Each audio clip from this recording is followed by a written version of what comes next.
revient maintenant sur l'enquête suite à l'attaque, enfin l'enquête. Nouveaux éléments présentés par les enquêteurs russes. En tout cas, ils affirment que les terroristes ont reçu de l'argent venu d'Ukraine. Jérôme Garraud est avec nous depuis Moscou. Jérôme, bonsoir et merci beaucoup d'être avec nous. Quels sont précisément ces nouveaux éléments cités par la Russie ? Oui, alors c'était d'ailleurs, figurez-vous, la une du journal télévisé ce soir en Russie. La commission d'enquête russe annonce donc déjà, premièrement, avoir arrêté un nouveau suspect, un suspect qui serait impliqué dans un financement d'un projet terroriste. Mais surtout, cette commission d'enquête, toujours aujourd'hui, affirme avoir la preuve que les assaillants auraient reçu des sommes d'argent et des crypto-monnaies qui viendrait d'Ukraine. Alors évidemment, il n'y a aucune preuve n'est avancée, il s'agit d'une simple déclaration et c'est une déclaration finalement qui est assez peu surprenante compte tenu de tout ce qu'on a entendu qui venait du monde politique, du monde médiatique depuis samedi dernier. Vous avez en Russie cette piste ukrainienne qui a été lancée, énoncée par Vladimir Poutine et après jour, on a senti tout ce monde politique appuyer de plus en plus fort sur cette hypothèse. Vous vous souvenez, il y a 2 jours, Patrushev, le président du Conseil de sécurité russe, qui au détour d'un couloir dit à une caméra, à un micro tendu, bien sûr que c'est l'Ukraine qui est derrière ce massacre, sans apporter de preuves non plus. Quelques minutes plus tard, c'est le patron du FSB qui lui emboîte le pas en tenant des propos un petit peu de la même nature. Et c'est ce qu'on disait il y a encore quelques jours. Il est probable que ces prochains jours, ces prochaines semaines, le FSB continue de chercher et d'apporter des preuves pour essayer d'étayer cette version énoncée par Vladimir Poutine. On va voir maintenant, c'est tout ça convainc le public russe. Merci beaucoup Jérôme Garraud, merci beaucoup à vous. Alors Samantha de Bendern, accordez-vous la moindre crédibilité à l'un des éléments qui sont avancés ? Non. Non, alors pour plusieurs raisons. D'abord, une des soi-disant preuves, parce qu'ils ont pas dit grand-chose, les Russes, mais ils ont dit qu'ils ont une preuve que ces terroristes ont été financés via des crypto-monnaies. Alors, les crypto-monnaies, si vous voulez, si vous voulez cacher la provenance d'une transaction par crypto-monnaie, il suffit de passer par plusieurs serveurs. Ça se fait avec on peut déguiser l'adresse IP de la provenance de la crypto-monnaie. C'est quand même très facile de cacher cette provenance si on a envie de la cacher.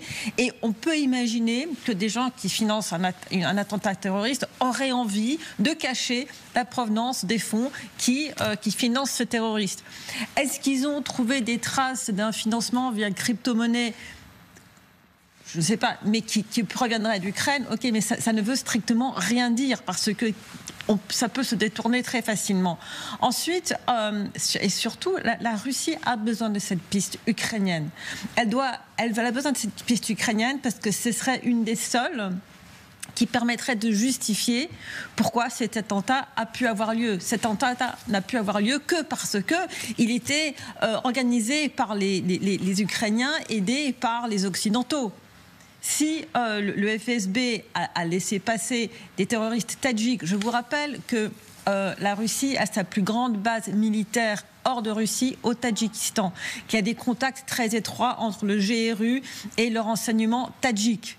Si vous voulez, la Russie devrait être à la pointe mondiale du combat contre le terrorisme tadjik, qui lui, et le Tadjikistan est très pénétré par IGIL-K, je suis en train de dire le mot russe, par ISIS-K.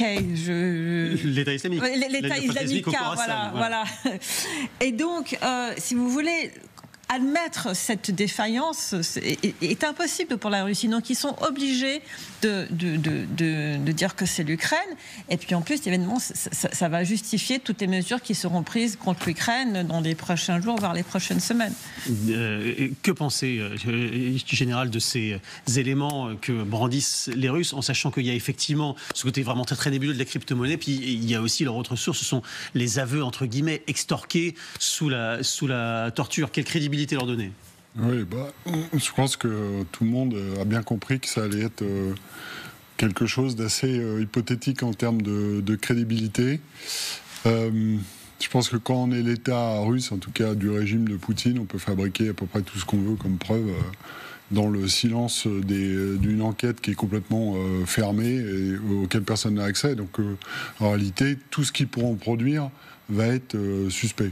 Voilà, je pense que ça sera finalement assez difficile de connaître la vérité, ce qui intéresserait tout le monde au passage, quand même, puisqu'on l'a dit, c'est une menace transnationale, que le président en France l'a dit, on a eu des alertes d'attentats provenant de la même communauté de pensée et ethnique sur notre pays, et donc effectivement, ça serait intéressant, cette coopération, ce devoir d'avertir, ce devoir de coopérer en matière de renseignement contre cette menace de Daesh, entre grands pays qui sont concernés. C'est en fait ce qu'ont fait les Américains en avertissant, parce qu'ils avaient l'information, en avertissant que quelque chose était en préparation.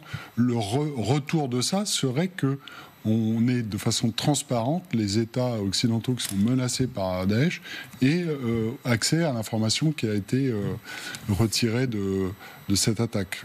On peut craindre que ça soit tout le contraire. Vincent Hugeot, on peut être même surpris que les ficelles soient si grosses. Parce que vous le disiez, général, la Russie a les moyens de produire à peu près tout ce qu'elle veut. Ils ont les services à le plus en pouvoir. Et pourtant, c'est comme s'ils ne se donnaient même pas la peine, finalement, de fignoler un tant soit peu le scénario. C'est tout à fait l'impression qui se dégage. S'il y a du crypto quelque part, c'est du crypto-soviétisme. On a même l'impression que la fabrique du mensonge est en cale sèche. Il faut un temps considérable pour fabriquer des preuves qui n'en sont pas. J'observe que selon toute vraisemblance, dans les jours qui viennent, je prends le pari, on va nous expliquer que le passage de Tadjik par l'Ukraine, qui est un fait irréfutable, il se trouve que l'Ukraine est une porte d'entrée traditionnelle pour les Tadjiks, les Ouzbeks et les Tchétchènes qui veulent s'installer en Europe centrale ou en Europe de l'Ouest. On va nous montrer, en traçant tel ou tel, que c'est bien la preuve de cette complicité. J'observe d'ailleurs qu'il y a un coup de mou dans la propagande, puisqu'on ne nous parle que de nationalistes ukrainiens en lien avec les terroristes. Donc, je ne sais pas, je pensais, moi, qu'on nous parlerait des ukro-nazis. Ben non, maintenant, on parle de nationalistes ukrainiens. Et puis, dernier point, quand même, qui invalide totalement ce montage assez grossier, au fond, c'est que les auteurs de l'attentat ont été identifiés par les analystes occidentaux les plus aguerris. Il s'agit en l'occurrence d'un jeune trentenaire, à peine trentenaire d'ailleurs, qui navigue en ce moment entre, clandestinement bien sûr, l'Iran, le Pakistan et l'Afghanistan. Et le petit groupe qu'il dirige est considéré comme responsable également de l'attentat de Kerman. C'était en janvier dernier, lorsque, sur fond de cérémonie d'hommage à la mémoire de Qassem Soleimani, ce général du corps des Pasdaran iraniens qui avait été tué par une attaque de drone américaine sur Bagdad, avait été le théâtre d'un terrible attentat, plus de 250 à 300 morts. Donc je veux dire, voilà, les éléments sont là. Donc tout le reste, c'est de l'habillage, mais encore une fois, un habillage dont on aurait pu espérer qu'il fût un peu plus subtil. Et ces accusations, elles ulcèrent les Américains à un point tel qu'à la Maison-Blanche, le ton est monté de plusieurs crans. Regardez, écoutez plutôt l'expression particulièrement fleurie employée par le porte-parole, John Kirby. He used to say that the best manure salesmen often carry their samples in their mouths. Russian officials seem to be pretty good manure salesmen.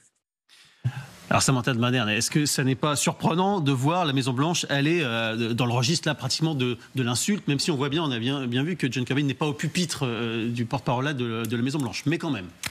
C'est vrai que c'est pas la première fois qu'on entend ce genre de langage sortir de la Maison-Blanche. Joe Biden lui-même a utilisé des mots assez durs à l'encontre de Poutine. Est-ce que c'est une volonté de se fondre dans le langage politique généralisé aux États-Unis qui a baissé de plusieurs tons avec les sorties de Trump? Je ne sais pas. Une chose que l'on voit, c'est qu'on sent une vraie exaspération de la part des Américains vis-à-vis de la Russie en ce moment.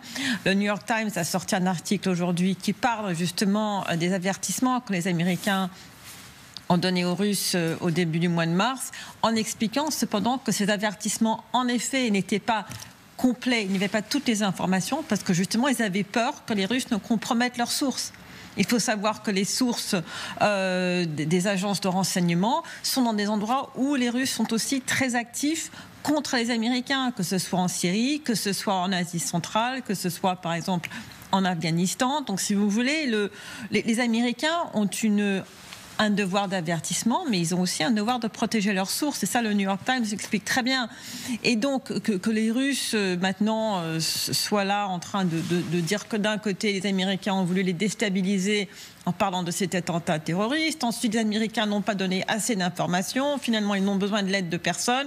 Et puis, ils sont en train d'inventer toutes ces excuses de toutes sortes. Ils ont même évoqué il y a un jour ou deux le fait que... Non, c'était dans l'article dans Argumenti Fact, il y a un article dans un journal hier, il y avait sur la première page du journal, il y avait tous les chefs d'État. On l'avait montré ici, Voilà, avec des flammes partout. Et dans cet article, ils évoquent bien sûr le fait que les Américains ont financé les talibans pendant la guerre afghano-soviétique. Donc oui, il y a une exaspération de la part des Américains, surtout que là, c'est vraiment une menace contre nous tous.